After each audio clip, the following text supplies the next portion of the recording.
আসসালামু আলাইকুম। Hello everyone, welcome to cooking by Sumoy Mamun. আজকে আমি আপনাদের দেখাবো কিভাবে ঝরঝরে ভুনো খিচুড়ি রান্না করে। তো চলুন শুরু করি। প্রথমে আমি নিয়ে নিচ্ছি 750 গ্রাম চিনি গুঁড়া পোলাও এর চাল, 250 গ্রাম মুগ ডাল, মুসুর ডাল নিলাম। শুরুতেই মুগ ডালগুলো হালকা করে ভিজিয়ে নিতে হবে। এরপরে চাল এবং ডালগুলো মিক্স করে ধুয়ে পানি ঝরিয়ে নিতে হবে। এখন চুলায় একটি হাঁড়ি বসিয়ে নিলাম। হাঁড়ি গরম হওয়ার পরে পরিমাণ মতো যে কোনো রান্নার তেল দেবেন।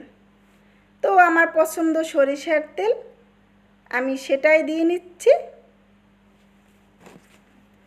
তেল গরম হওয়ার পরে পেঁয়াজ কুচি দিয়ে ভালো করে নাড়তে হবে। তারপর অ্যাড করে নিতে হবে গরম মশলাগুলো, হালকা ব্রাউন কালার করে ভেজে নিতে হবে। ধুয়ে রাখা চালগুলো হাঁড়ির ভিতরে দিয়ে দিতে হবে। এখন ভালো করে সব কিছু মিক্স করে নিতে হবে।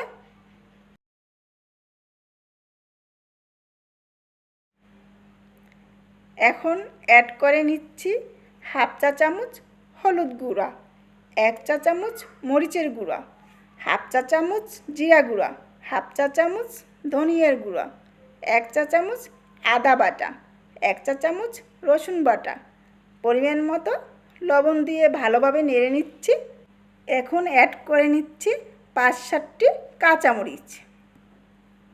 এরপর সব কিছু মিক্স করে কষিয়ে নিয়ে পরিমাণ মতো গরম পানি দিতে হবে।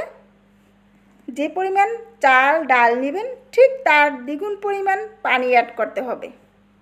তারপর নেড়ে ঢাকনা দিয়ে দিতে হবে। 5-7 মিনিট অপেক্ষা করে হাঁড়ির নিচে তাওয়া দিয়ে চুলার আঁচ কমিয়ে খিচুড়িগুলো 10-15 মিনিট চুলার দমে রাখতে হবে। সবশেষে অ্যাড করে নিচ্ছি 2 চা চামচ ঘি। ব্যাস রেডি হয়ে গেল ঝরঝরে ভুনো খিচুড়ি। Please subscribe my channel, doing like, comment and share. Thanks to everyone. আল্লাহ হাফেজ।